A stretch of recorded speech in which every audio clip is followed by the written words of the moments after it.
Magandang umaga po, Ate Juvie. Sino po ba itong hipag ninyo na nirereklamo ninyo? Anong pangalan niya? Lita po, Lolita Villarus. Lolita. Opo. Okay, nakikabit po siya ng kuryente sa inyo. Opo. Tapos po, ano po ang nangyari? Tapos po, simula po na nakakabit siya, hindi po siya nagbayad. Simula ng 2008, hindi na siya nagbayad. Ano po bang naging kasunduan ninyo? Ang kasunduan po, siyempre, magbabayad talaga siya. Magkano daw po? Wala naman hong hinihingi na bayad. Wala naman kayong akong sinabing hinihingi. fix na bayad. Oo. Okay po. Ang inaano ko lang sa kanya, alam mo naman yung, alam ko naman yung trabaho niya, kung ano. Ibig sabihin ko lang, salita lang siya sa akin na, oh, pasensya ka na, wala akong pambayad. Wala akong naririnig sa kanya na gano'n. Hindi human lang humihingi ng Hindi man lang siya dispensa, humihingi kumbaga. ng ano. Tapos siya pa yung Or galit. nakikiusap. Po. Paano po ba yung sistemang pagpapakabit niya ng kuryente sa inyo? Paano po bang nangyari doon? Kasi po dati, isang kontador lang kami ng mga kapatid niya. Aha. Eh ngayon po, dahil sa kasama yung border, masyado pong lumaki yung bill. Oo. Sa dahilanan pong marami namang kontador ang kapatid niya, ibinigay po sa amin yung isang kontador ng ilaw. Ngayon po, sabi ng kapatid niya, oh, ibibigay ko sa inyo yan, pero magbabayad kayo ng ganon. Sabi naman ng kapatid niya, kung hindi nagbayad, putulan mo. Sabing ganon. Ako naman, sa awa ko, hindi ko naman ginagawa dahil sa ngalan ng pagkatao. Magkano po ba yung mga nagiging bill niya? Malaki po nagiging bill namin. Umabot po ng mga 1.5 yung bill namin. Di, sabi ko, paano to? Sabi ng hipag ko. Di, sabihin mo sa kanya kung ano ang maganda sa kanya. Sabi ng ganyan. Eh, sabi niya, ganyan lang ang ano ko, 300 lang ang babayad ko sa iyo, ganun. Di, okay na lang na ganun. Kung susuma total natin lahat, Ate Juvie, magkano ang naging utang ni Ate Lolita po sa inyo? Malaki po, kasi hindi na, siguro po mga 15,000, ganun, ang mga utang O niya sa sino amin. po ang nagbabayad noon? Kami po, kada ko po ba, pagkadating po ng bill, kada dating ng bill, uutang po ako ng 5-6 para lang mabayaran yung bill namin. Siyempre, makukuha na naman kami ng kontador kung hindi namin babayaran yun.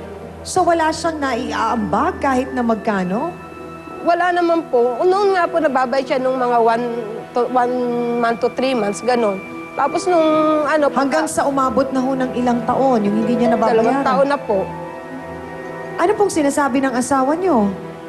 Wala naman sinasabi yung asawa ko kasi nga, siyempre, kapatid yun, papaboran yun. Oo. Eh ako, siyempre, ako... Pero hindi ho ba parang nagiging mabigat para sa inyo? Kasi Siyempre, siyempre, mabigat po kayo dahil ang patong-patong nagdadala na ng yung bayarin utang na ko yun.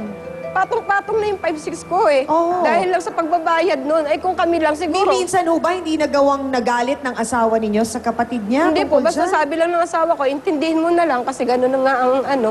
Sabi ko, hindi naman pwedeng lagi na lang ganyan. Gaano po katotoo na batay dun sa napag-alaman po namin na nagpang-abot na kayo? Opo, lagi po niya ako hinahabol ng kutsilyo eh. Oh, bakit siya ho ang nangahabol? Eh, matapang nga po yan eh. Masyado pong matapang yan eh. Napag-alaman din po namin na isa sa mga ikinasasama rin ng loob ninyo ay yung nabalitaan ninyong nangutang itong si Aling Lolita sa lending ng 5,000. Tama po ba ako?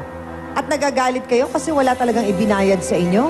Opo, hindi naman po siya nag-ano, hindi po siya kumbaga, kapare, ito yung ano mo, ganon. Dito na lang Saan po niya ginamit yung 5,000? Hindi ko lang po alam. Ngayon naman po mga kasausawan, pakinggan naman natin ang panig ng sinasabing hipag po ni Aling Juvie na di umano'y hindi nakakabayad sa kanya ng kuryente sa loob ng halos 2 taon. Narito po si Lolita Villarus. Pasok!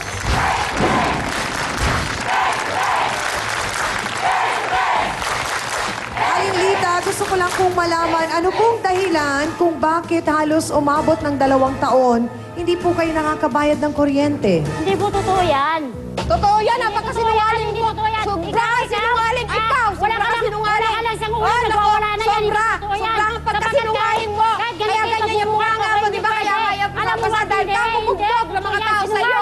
Nagbayad lang daw po kayo 350. Naano ka nga pukpukin ng ano eh.